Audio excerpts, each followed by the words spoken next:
सभी राज्यों को अगर ध्यान से देखें तो वे दो तरह के ही मिलेंगे। एक गणराज्य यानी रिपब्लिक और दूसरा प्रिंसिपैलिटीज यानी राजतंत्रीय राज्य।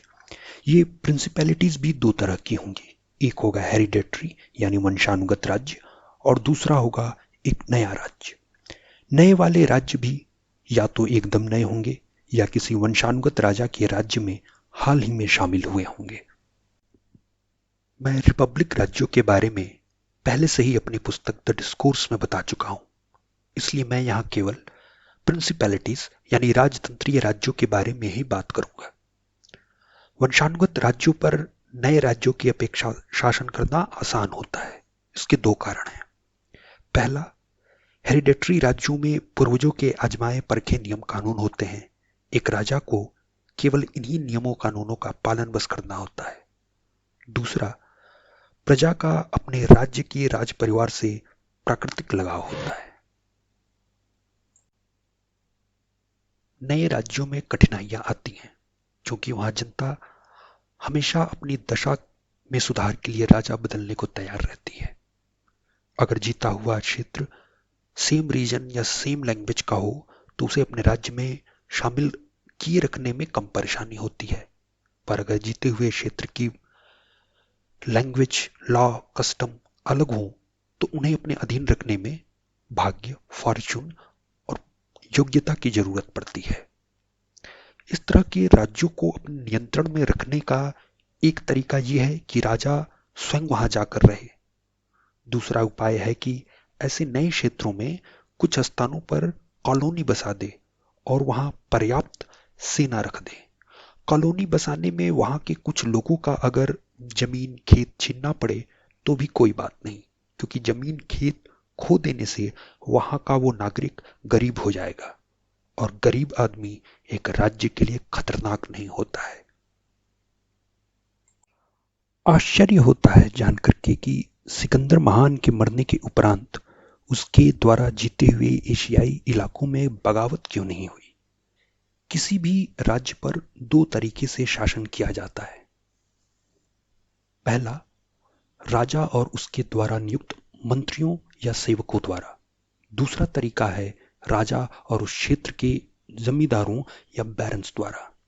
पहले तरीके में जनता राजा के प्रति वफादार रहती है, जबकि दूसरे तरीके में जनता अपने अपने जमींदारों के प्रति। सिकंदर ने जब डेरियस से एशिया का इलाका जीता था तो डेरियस उन इलाकों पर पहले तरीके से शासन कर रहा था। ऐसे में सिकंदर को केवल डेरियस को एक ऑल आउट अटैक में हराकर वहां का बस राजा बनना था और इस तरह जनता नए राजा की वफादार हो गई। जब एक राज्य अपने विधान के अनुसार चलने और स्वतंत्र रहने का अभ्यस्त है तो उसको अधिकार में रखने के तीन तरीके हैं।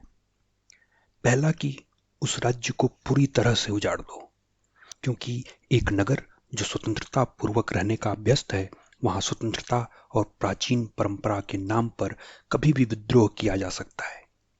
ऐसे नगर का जो कोई मालिक बने वो उसे नष्ट कर दे, नहीं तो वो स्वयं नष्ट होने के लिए तैयार रहे। दूसरा तरीका है कि नए राजा को वहां खुद जाकर रहना होगा। तीसरा तरीका है कि वहां के कुछ निवासियों को लेकर एक नई सरकार बनाई जाए और उस क्षेत्र को अपनी विधि, कानून, रीति रिवाजों के साथ रहने की छूट दे दी जाए। किसी भी नगर पर अधिकार रखने का यह तरीका अधिक अच्छा है। एक बुद्धिमान इंसान को हमेशा महापुरुषों द्वारा अपनाए गए मार्ग पर चलना चाहिए, उनका अनुसरण करना चाहिए, ताकि अगर वह उन महापुरुषों के गुणों के समकक्ष न भी पहुंचे तो कम से कम उनकी कुछ विशेषताओं को अर्जित कर ही लेगा। कोई व्यक्ति अगर सामान्य नागरिक से राजा बन जाता है तो इसके दो ही कारण हो सकते हैं, या तो वह गुणी है या भाग्यशाली। पर इतिहास के कुछ महापुरुषों जैसे मोजेस, साइरस आदि को देखें तो पता चलेगा कि इनमें काबिलियत तो थी, पर भाग्य ने उन्हें उचित अवसर दिए। इन अवसरों के बिना उनकी काबिलियत देखने को नहीं मिल पाती। इन अवसरों ने उन्हें भाग्यशाली बनाया और उनके योग्य गुणों ने इन उचित अवसरों को पहचाना। जनता का स्वभाव अस्थिर होता है। जनता को किसी बात पर राजी करना तो आसान होता है, किंतु उन्हें उस बात पर स्थिर रखना मुश्किल होता है। इसलिए एक काबिल राजा को ऐसी व्यवस्था करनी चाहिए कि अगर जनता किसी बात पर विश्वास न करे तो उसे विश्वास करने के लिए बाध्य किया जा सके। अगर जो कोई अपने भाग्य से कहीं का राजा बने तो राजा बनने तक तो उसे कोई कठिनाई नहीं आती। उसकी सारी कठिनाइयां शुरू होती हैं गद्दी पर बैठने के बाद। ऐसे राजा अपने पद पर केवल उसी की कृपा तथा भाग्य के बल पर रहते हैं जिसने उन्हें राजा बनाया है। दूसरों की कृपा और भाग्य ये दोनों ही बहुत ही अस्थिर और अनिश्चित होती हैं।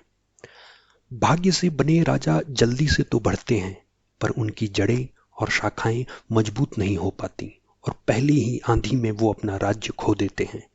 अगर उनमें जल्दी से सीखने और भाग्य ने उन्हें जो दिया है उसे बचाए रखने की काबिलियत न हो तो। भाग्य और काबिलियत के अलावा भी कोई सामान्य नागरिक दो तरीकों से राजा बन सकता है। एक, उसने कोई धूर्तता या अनैतिक कामों से राज्य अर्जित किया हो, या दूसरा, वह नागरिकों की कृपा से वहां का राजा बन गया हो। पर कुछ राजाओं ने दरिंदगी, क्रुएलिटी, नृशंसता से राज्य अर्जित किए, किंतु फिर भी उनकी प्रजा ने बगावत नहीं की। मैं समझता हूं कि दरिंदगी को दो तरीकों से प्रयोग में लाया जाता है, उचित प्रॉपर क्रुएलिटी और अनुचित इम्प्रॉपर क्रुएलिटी। दरिंदगी को उचित कह सकते हैं जब अपनी स्थिति को बचाए रखने के लिए सभी कठोरता एक बार में दिखाई जाए और बाद में इसकी कठोरता की मात्रा में कमी लाते चला जाया जाए। ऐसा करने से ईश्वर और प्रजा की कृपा होती है और राज्य बच जाता है। दरिंदगी को अनुचित कहूंगा जब उसे प्रारंभ में कम मात्रा में और बाद में उसकी मात्रा में बढ़ोतरी किया जाए। ऐसा करने से राज्य का बचना असंभव है। अतः राजा को चाहिए कि प्रजा को जितना कष्ट देना हो वह एक ही बार में सारा दे दे ताकि उसका स्वाद उन्हें जल्दी से भूल जाए, पर प्रजा को जो लाभ देने हैं वो धीरे धीरे दे ताकि उनका स्वाद देर तक बना रहे। जब कोई आम आदमी अपने राज्य के नागरिकों द्वारा राजा बनाया जाता है तो ऐसे राज्य को हम असैनिक राज्य या सिविल प्रिंसिपैलिटीज कह सकते हैं। इस एक आदमी को राजा या तो आम जनता ने बनाया होगा या फिर कुछ खास लोगों यानी नोबल्स ने। नोबल्स और जनता के इंटरेस्ट में विरोधाभास होता है। जनता नोबल्स द्वारा शोषित नहीं होना चाहती और नोबल्स जनता का शोषण करना चाहते हैं। ऐसे में जब नोबल्स को लगता है कि वे जनता का विरोध नहीं कर सकते तो वो उन्हीं में से एक को राजा बना देते हैं और उसके जरिए अपना प्रयोजन सिद्ध करते हैं। और वहीं जब जनता को लगता है कि वे नोबल्स का विरोध नहीं कर सकते तो वे नोबल्स में से ही किसी एक को समर्थन दे उसे राजा बना देते हैं ताकि शोषण से सुरक्षित रह सके। नोबल्स संख्या में एक तो कम होते हैं और दूसरा उनको कभी संतुष्ट नहीं किया जा सकता है, जबकि जनता संख्या में ज्यादा होती है पर उसे संतुष्ट किया जा सकता है क्योंकि उनकी मांगे जायज होती हैं। ऐसे में एक बुद्धिमान राजा को चाहिए कि वह प्रजा को संतुष्ट रखे और इस प्रकार का उपाय करे कि नागरिकों को हमेशा उसकी आवश्यकता बनी रहे और इस प्रकार वे हमेशा अपने राजा के वफादार बने रहेंगे। अब अगर हम राजा की स्थिति पर गौर करें तो क्या राजा इतना शक्तिशाली, सेना संपन्न, धनवान है कि अपने बल पर बुरे वक्त से निपट सके, या फिर उस राजा को हमेशा दूसरों की जरूरत पड़ती है? जो अपने दम पर खड़े हैं वो तो किसी से भी लोहा ले सकते हैं, पर जो दूसरों पर निर्भर हैं वो हमेशा छिपे ही रहते हैं। इस तरह के निर्भर राजा से तो मैं यही कहूंगा कि अपने नगर की अच्छे से किलेबंदी करे, अस्त्र शस्त्र जुटाए और आसपास के क्षेत्रों की चिंता न करे और अपने शासन व्यवस्था में जनता से ठीक से व्यवहार करे ताकि वो उससे घृणा न करे। मनुष्य का ऐसा स्वभाव होता है कि वह यदि किसी पर उपकार करे या फिर किसी से उपकार पाए, दोनों ही स्थितियों में वह दूसरे के लिए एक जैसा ही जुड़ाव महसूस करता है।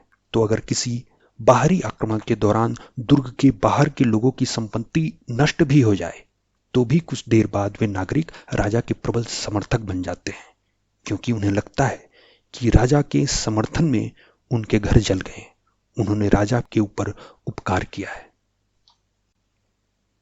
एक्लीजियस्टिक प्रिंसिपैलिटीज यानी धार्मिक राज्यों के बारे में कहूं तो उनकी कठिनाई केवल राज्य के बनने तक ही होती है, क्योंकि उसके बाद वे प्राचीन धार्मिक नियमों के अनुसार चलाए जाते हैं और ये धार्मिक नियम इतने प्रभावशाली होते हैं कि वो राजा को अपने पद पर हमेशा बनाए रखते हैं, वह चाहे कैसा भी आचरण करे। ये राज्य सुरक्षित और सुखी होते हैं। चाहे कोई राज्य नया हो, पुराना हो या मिश्रित हो, उसके दो आधार होते हैं, अच्छा कानून और दूसरा अच्छी सेना। अच्छा कानून न हो तो राज्य में अच्छी सेना नहीं हो सकती, और जहां अच्छी सेना हो वहां अच्छा कानून होना स्वाभाविक है। इसलिए मैं सेना के विषय में ही चर्चा करूंगा।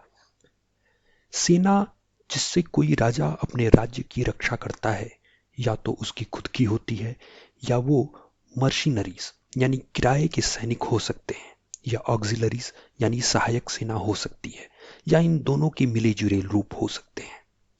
मर्सिनरीज और ऑक्सिलरीज तो बेकार और खतरनाक हैं।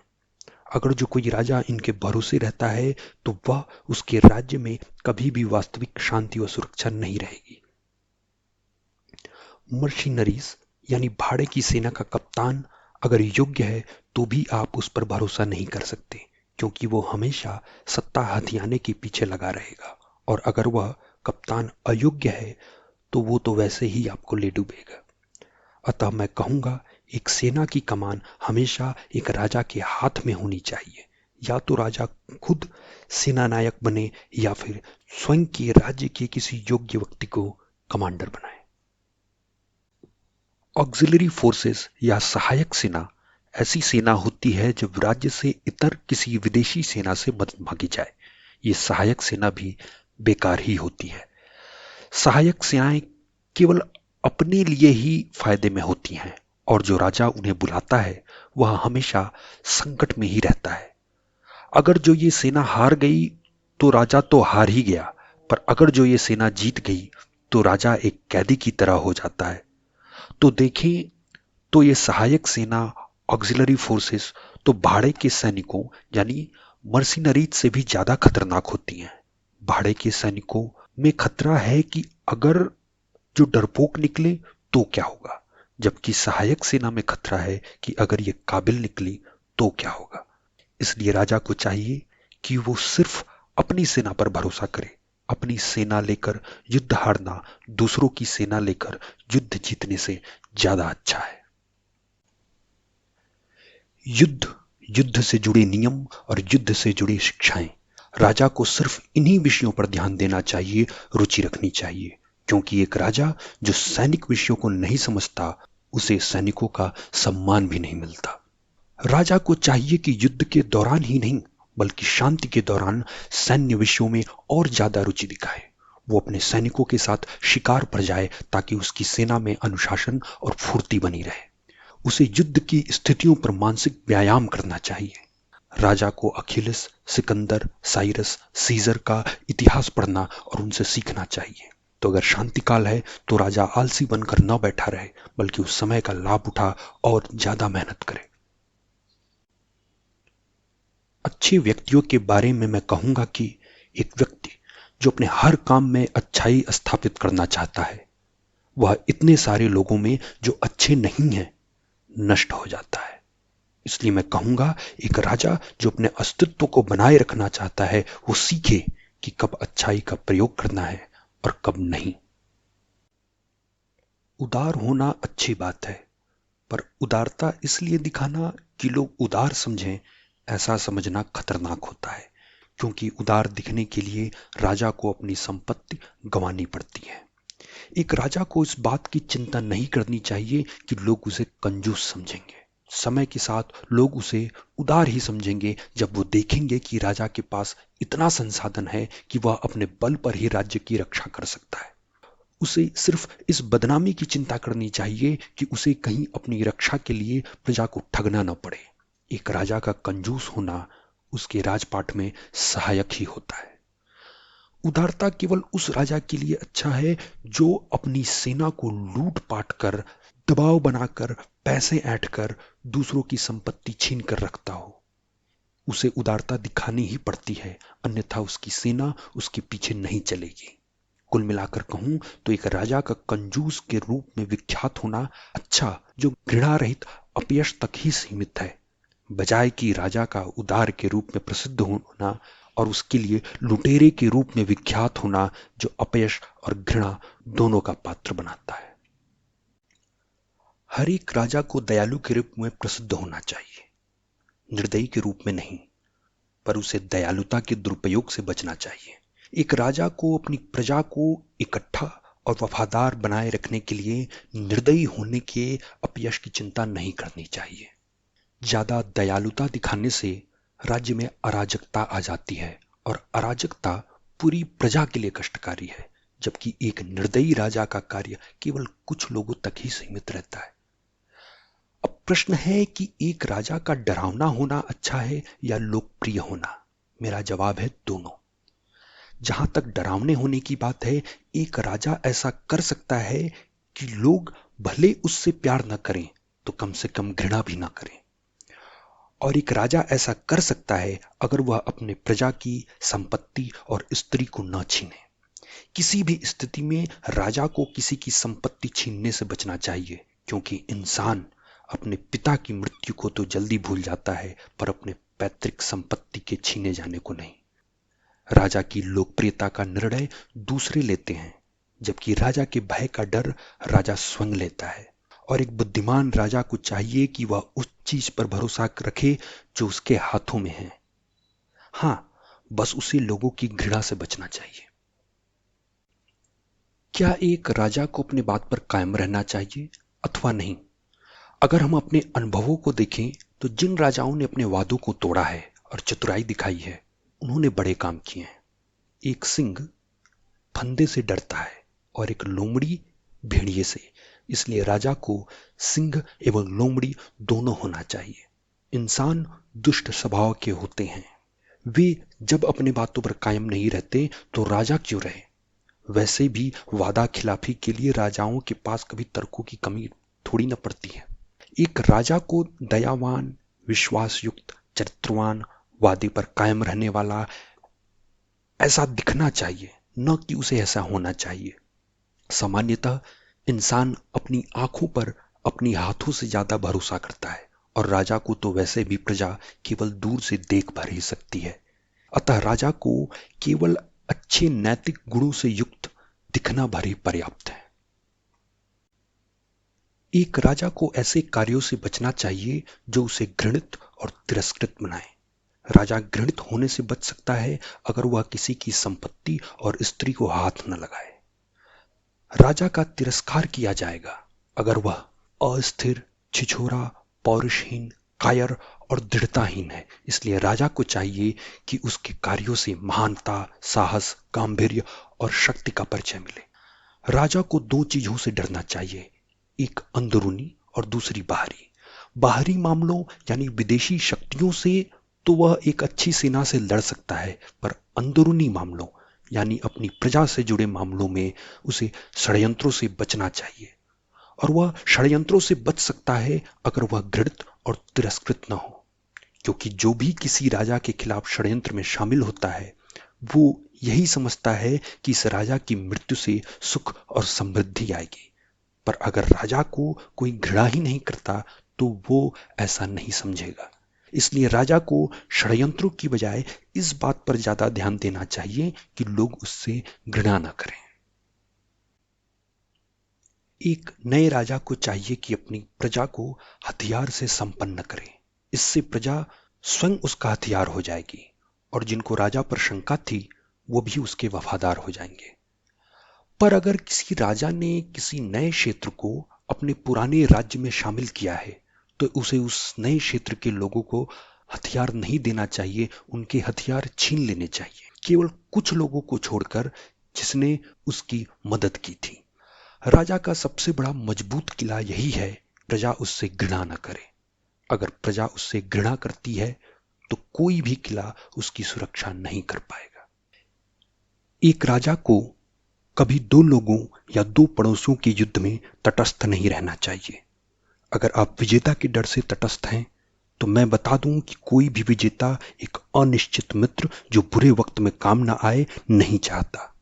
हारा हुआ पक्ष भी आपके साथ नहीं होगा, क्योंकि आपने उसके लिए उसकी मदद के समय हथियार नहीं उठाए।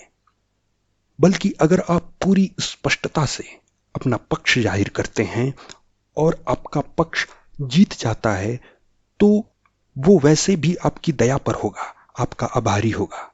और अगर जो आपका पक्ष हार भी जाता है तो भी वो हमेशा आपके साथ होगा, शायद आपकी मदद से वह वापसी कर पाए। और अगर दोनों पड़ोसियों में से कोई भी इतना ताकतवर ही नहीं है कि आपको विजेता का भय हो, तो भी आपको एक के साथ मिलकर दूसरे को नष्ट कर देना चाहिए। इससे विजेता पक्ष हमेशा आपकी दया पर बना रहेगा जब तक बहुत जरूरी ना हो। एक राज्य को किसी दूसरे शक्तिशाली राज्य की मदद कभी नहीं लेनी चाहिए, क्योंकि अगर आप युद्ध में जीत भी गए तो भी आप उसके कैदी की तरह ही होंगे। इसलिए युद्ध में अपनी स्वयं की सेना के साथ हारना ज्यादा अच्छा, बजाय कि किसी की दया पर जीतने के। एक राजा को बुद्धिमान माना जाना चाहिए अगर ऐसे सचिवों मंत्रियों का चुनाव कर पाए जो योग्य और वफादार हों। एक मंत्री अच्छा मंत्री कभी नहीं हो सकता अगर वह अपने स्वार्थ की चिंता राजा और राज्य से ज्यादा करता है। राजा को मंत्रियों को वफादार बनाए रखने के लिए उन्हें सम्मानित करना चाहिए, उपाधियां देनी चाहिए और नए नए काम सौंपने चाहिए। राजा को चापलूसों से सावधान रहना चाहिए। इनसे बचने के 3 तरीके हैं। एक तरीका है कि राजा इनसे दूर रहे, पर खतरा यह है कि कहीं ये बुरा न मान जाए। दूसरा तरीका है राजा सबको बता दे कि वो सच्ची बात सुनने से नाराज नहीं होगा, पर इसमें भी खतरा यह है कि अगर हर व्यक्ति राजा से सच्ची बात कह सकेगा तो राजा का सम्मान कम हो जाएगा।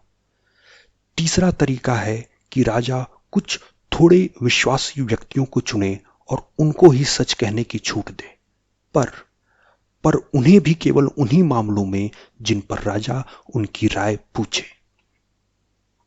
मैं यह जानता हूं कि लोग मानते हैं कि भाग्य बड़ा बलवान होता है, इसके आगे किसी की नहीं चलती। फिर भी चूंकि हमारे काम करने की स्वतंत्रता कहीं कुंठित न हो जाए, इसलिए मैं मानता हूं कि भाग्य केवल आधा हिस्सा ही तय करता है और बाकी आधे का नियंत्रण वह हमारे ऊपर छोड़ देता है। भाग्य एक नदी की तरह है जिसमें जब बाढ़ आती है तो सब तबाह कर देती है, पर कोई अगर नदी के शांत दिनों में पुल, बांध और नहरें बनाए तो बाढ़ के समय उसको क्षति होगी, पर उनके मुकाबले कम जिन्होंने शांति के समय कुछ नहीं किया। बुरे वक्त में इंसान का धैर्यवान होने से उतावला होना बेहतर, क्योंकि भाग्य एक स्त्री की तरह होता है। जैसे स्त्री को अधीन रखने के लिए उसे पीटना, दुर्व्यवहार करना जरूरी होता है, जैसे महिलाएं साहसी युवकों की तरफ ज्यादा आकर्षित होती हैं बजाय कि कोल्ड कैलकुलेशन वाले संकोचशील व्यक्ति की तरफ। इसी तरह भाग्य को भी रिझाने के लिए उतावलापन दिखाना ठीक रहता है।